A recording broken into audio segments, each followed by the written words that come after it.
Ireland जाना चाहते हैं लेकिन आपको पता नहीं है सब कैसे कर रहे हैं, आज मैं बताता हूँ। आयरलैंड ने 2009 के बाद हाउ जॉब करने वालों के लिए किसी भी किस्म की एग्जाम की शर्त खत्म कर दी थी। यानी कि अगर आपकी हाउ जॉब 2009 के बाद की है तो आप आईएमसी में अप्लाई कर सकते हैं। जस्ट आपको दो चीजें चाहिए, एक आपकी हाउ जॉब कंप्लीट होनी चाहिए, दूसरे नंबर पे आपका आइल्स या फिर ओईटी क्लियर होना चाहिए। उसके अलावा टोटल जो मेन डॉक्यूमेंट चाहिए आईएमसी में अप्लाई करने के लिए वो ये है कि सबसे पहले तो आपका रिजल्ट कार्ड हो ओईटी का। दूसरे नंबर पे जो है ना आपका एमबीबीएस की जो डिग्री है वो वेरीफाइड हो एपिक के थ्रू। तीसरे नंबर पे जो आपको चाहिए वो है कि एक्सपीरियंस लेटर जो आपका हाउ जॉब का है वो आपका एपिक के थ्रू वेरीफाइड होना चाहिए। और चौथे नंबर पे आपका पासपोर्ट होना चाहिए। ये मेन डॉक्यूमेंट्स हैं जो आईएमसी आपसे डिमांड करती है रजिस्ट्रेशन के लिए। उसके अलावा जो हाउ जॉब पैटर्न होता है वो वही है जो हमारे यहाँ चल रहा है, वो एक्सेप्टेबल है आयरलैंड में। 3 महीने मेडिसिन एंड एलाइड, 3 महीने surgery and allied, that's it. कोई टेंशन परेशानी वाली बात नहीं है। आपने अब करना क्या है, स्टेप वन आपका क्या होना चाहिए? स्टेप वन ये है कि आपने अपना आइल्स या फिर ओईटी क्लियर करना है। अब जो लोग हाउ जॉब कर रहे हैं मैं उनको रिकमेंड करूंगा कि कोशिश करें कि हाउ जॉब में ही अपना ओईटी वगैरह निकाल लें अगर आपका बाहर जाने का इरादा है, या फिर उसको as soon as possible how job के बाद उसको निकाल लें, या अगर आप किसी भी स्टेज में हैं तो आपको स्टार्ट कर सकते हैं। जैसे ही आपका वो क्लियर हो गया, आपके पास रिजल्ट कार्ड आ गया, अब आपने ये करना है कि आपने पीएमडीसी में अप्लाई करना है ऑनलाइन ही एक्सपीरियंस लेटर के लिए हाउ जॉब का। एक एक्सपीरियंस लेटर आपका वो होता है जो आपका हॉस्पिटल इशू करता है, वो एक्सेप्टेबल नहीं होता। आपने अपना जो एक्सपीरियंस लेटर है वो पीएमडीसी से निकलवाना होता है। उसके लिए आपको ऑनलाइन फीस पे करनी पड़ती है और घर बैठे ही आपको मिल जाता है, किसी भी किस्म की परेशानी की जरूरत नहीं होती आपका। और उसके बाद आपने एमबीबीएस की डिग्री निकलवा लेनी है अपनी यूनिवर्सिटी से।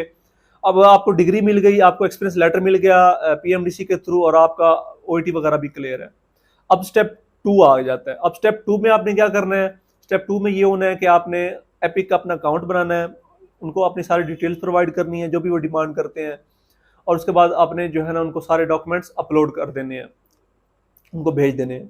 उसके बाद ये होगा कि कुछ दिन बाद वो आपको एक नोटरी कैम करवाते हैं। अब नोटरी कैम ये होता है कि सिंपल बताऊं तो एक वीडियो कॉल, उनका जो है एक नुमाइंदा आपको वीडियो कॉल करता है। उस कॉल पे आपने उनको एविडेंस देना होता है। वो कहेंगे कि जी अपनी पासपोर्ट दिखा दें, आपने शो करवा देना भाई ये मेरे पास पासपोर्ट है। वो कहेगा जी अपनी डिग्री शो करवा दो, आपने वीडियो कॉल पे उनको अपनी डिग्री दिखा देनी है। इसी तरीके से 2-3 डॉक्यूमेंट्स मांगेंगे, आपने वो दे देने हैं। 2 से 3 मिनट का ये टोटल प्रोसेस होता है, दैट्स इट, खत्म। अब स्टेप टू में आपने एपिक में अप्लाई कर दिया, अब आपका काम खत्म हो गया। अब स्टेप थ्री आ गया। अब स्टेप थ्री में उनका काम शुरू हो गया। अब वो क्या करेंगे? अब वो जो लेटर आपने पीएमडीसी से निकलवाया था हाउ जॉब का, वो उसको वेरीफाई करवाएंगे, और साथ में जो आपने एमबीबीएस की डिग्री उनको प्रोवाइड की थी वो भी वेरीफाई करवाएंगे आपकी यूनिवर्सिटी से। अब आपका काम यहाँ पर यह है कि आपने उनसे उनसे कॉन्टेक्ट करने से पहले जो है ना आपने पीएमडीसी में कॉन्टेक्ट करना है।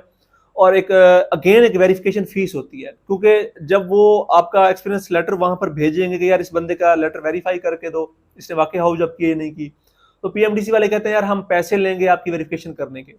तो वो फीस भी आपने पे कर देनी है ऑनलाइन, ताकि जब वो लोग कॉन्टेक्ट करें तो आपकी फीस पे हुई हो और किसी भी किस्म का कोई मसला ना हो। दूसरे नंबर पे आपने अपनी यूनिवर्सिटी से कॉन्टेक्ट कर लेना है, उनको बता देना है कि यार एपिक के आपको कॉल आएगी उनके थ्रू, तो वो वेरिफिकेशन करनी है। आपने डिटेल दे देनी है कि यार मैं फिलहाल बैच का बंदा था, ये मेरा रजिस्ट्रेशन नंबर था, इस बैच का हूँ। तो मेहरबानी करके जो है ना अगर आपको कॉल या ईमेल आए उनके, अगर एपिक वाले आपको करें तो आपने वेरीफाई करना है। क्योंकि अक्सर होता है ऐसे है कि वो वेरीफाई अगेन कॉन्टेक्ट कर रहे होते हैं, बार बार कर रहे होते हैं, लेकिन यूनिवर्सिटी का कोई बंदा उनको रिस्पॉन्ड नहीं कर रहा होता, तो फिर अगेन आपको मेल भेजते हैं कि यार आपकी यूनिवर्सिटी में जो है ना कोई रिस्पॉन्स नहीं दे रही। इसलिए आपने पहले ही यूनिवर्सिटी वालों को बता देना है कि जो है ना मेरी वेरिफिकेशन होनी है, तो आपने जो है ना इन टाइम उनको रिप्लाई करना है। अच्छा, उसके बाद फिर क्या होगा कि जी जो स्टेप टू है वो आपका कंप्लीट हो जाएगा। एपिक वाले जो है ना आपकी सारी उसकी वेरिफिकेशन करवाएंगे और आपको डॉक्यूमेंट्स सेंड कर देंगे कि जी हमारी तरफ से ये कंप्लीट है। अब स्टेप थ्री आ जाता है। अब आपने वो सारे डॉक्यूमेंट्स पकड़े, आपने आईएमसी की वेबसाइट पे जाना है, अपना अकाउंट बनाना है, उसके बाद जो है ना डिटेल जो है सारी वो उनको देनी है, और उनकी एक फीस होती है, प्रोसेसिंग फीस होती है, वो आपने पे करनी है, और उनको जो है ना अपने डॉक्यूमेंट्स भिजवा देनी है। यहाँ एक बात का ख्याल रहे कि डॉक्यूमेंट्स भिजवाने से पहले आपने एक काम करना है कि आपने जो भी अपने डॉक्यूमेंट्स हैं उनकी जो कॉपीज जो आपने भिजवानी है उनको नोटराइज करवाना है। उसका मतलब यह है कि अपनी लोकल कोर्ट से आपने जो स्टैम्प पेपर जो बना रहे होते हैं, स्टाम्प फरोश होते हैं, वहां से, या फिर जो किसी भी जो लॉयर होता है उसको उससे करवा लें। वो एक यूं समझ लें कि बयान हल्फी होता है या कोर्ट की वेरिफिकेशन होती है कि यार इसके डॉक्यूमेंट्स हमने सारे चेक कर लिए हैं, कोर्ट के थ्रू इसके डॉक्यूमेंट्स वेरीफाई होते हैं। क्योंकि जब कोर्ट का नाम आता है तो आयरलैंड जिसको मानता है कि यार लोकल कोर्ट ने वेरीफाई किया तो डॉक्यूमेंट ठीक होंगे।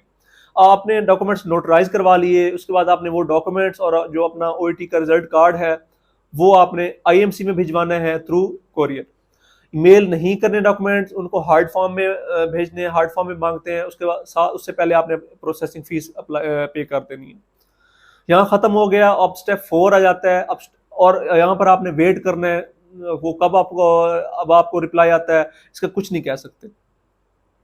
अब स्टेप 4 में ये होता है कि कुछ अर्से बाद वो आपको एक लेटर अपना एक फॉर्म भेजते हैं जिसको जन फॉर्म कहते हैं। आपने वो फिल करना है और उनको रिटर्न करना होता है आईएमसी को। यहाँ पर स्टेप 4 भी कंप्लीट हो जाता है। फिर आपने अगेन वेट करना है। अब स्टेप 5 में वो कुछ अर्से बाद जो है ना आपको सारा कुछ वेरीफाई करवा के, और साथ में हाँ एक बात का ख्याल रहे कि आपने रिटेंशन फीस भी पे करनी होती है।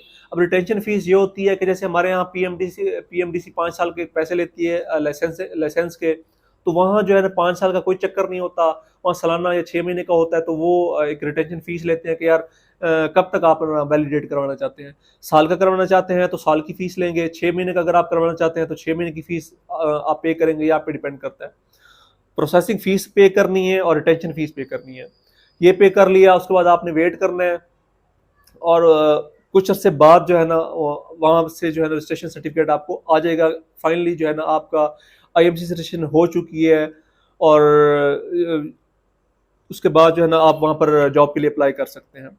अब टोटल ये जो प्रोसेस है इसमें टाइम कितना लगता है? पहले टाइम कम लगता था, तकरीबन 6 से 8 महीने का प्रोसेस होता था, कंप्लीट हो जाता था।